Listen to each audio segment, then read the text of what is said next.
আল্লাহর রহমতে আগামী 12 তারিখ বাংলাদেশে ধানের শীষের একটা ভূমিধস বিজয় হবে ইনশাআল্লাহ।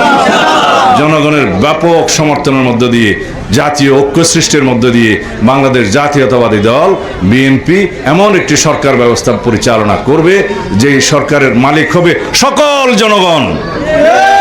এই দেশের রাষ্ট্রের মালিকানা জনগণ ফেরত পাবে সেই 12 তারিখের নির্বাচনের মধ্য দিয়ে। আর ভোট আপনি দিবেন, যাকে খুশি তাকে দিবেন, আপনার পছন্দ অনুযায়ী প্রার্থীকে দিবেন, গণতন্ত্রকে শক্তিশালী করবেন।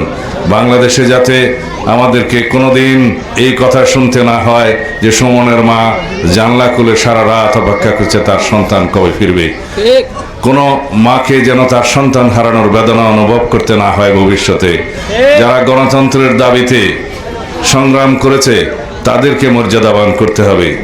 যারা ছাত্র গণ অভ্যুত্থানে 2 চোখের আলো হারিয়েছে, 1 চোখের আলো হারিয়েছে, তার সন্তানদের চোখের মধ্য দিয়ে যেন সেই অন্ধ মানুষ দেখতে পারে যে ভবিষ্যতের গণতন্ত্র শক্তিশালী হয়েছে। যারা দেশের মানুষের জন্য আমরা কি পরিকল্পনা করছি, আমাদের কি প্ল্যান আছে, সেটা আমাদের জানানো উচিত। যদি জনগণ মনে করে যে বিএনপির কর্মসূচি, বিএনপির পরিকল্পনা এবং বিএনপির রাষ্ট্র বিনির্মাণের যে সমস্ত চিন্তা ভাবনা, রাষ্ট্র ভাবনা, রাষ্ট্র চিন্তা, সেগুলো যদি জনগণ গ্রহণ করে তাহলে বিএনপিকে জনগণ ভোট দেবে।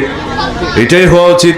যদি অন্য কোনো দলের কোনো পরিকল্পনা থাকে দেশবাসীর জন্য, তারা সেটা প্রকাশ করবে। যদি তাদের সেটা ভালো লাগে তাহলে তাদেরকে জনগণ সমর্থন করবে। এটাই গণতন্ত্রের নিয়ম এবং গণতন্ত্রের সৌন্দর্য। তা না বলে মরলে পরে জান্নাত পাবে এই কথা বলে বলে যদি কেউ ধোঁকাবাজি করে, আপনারা সাবধান থাকবেন।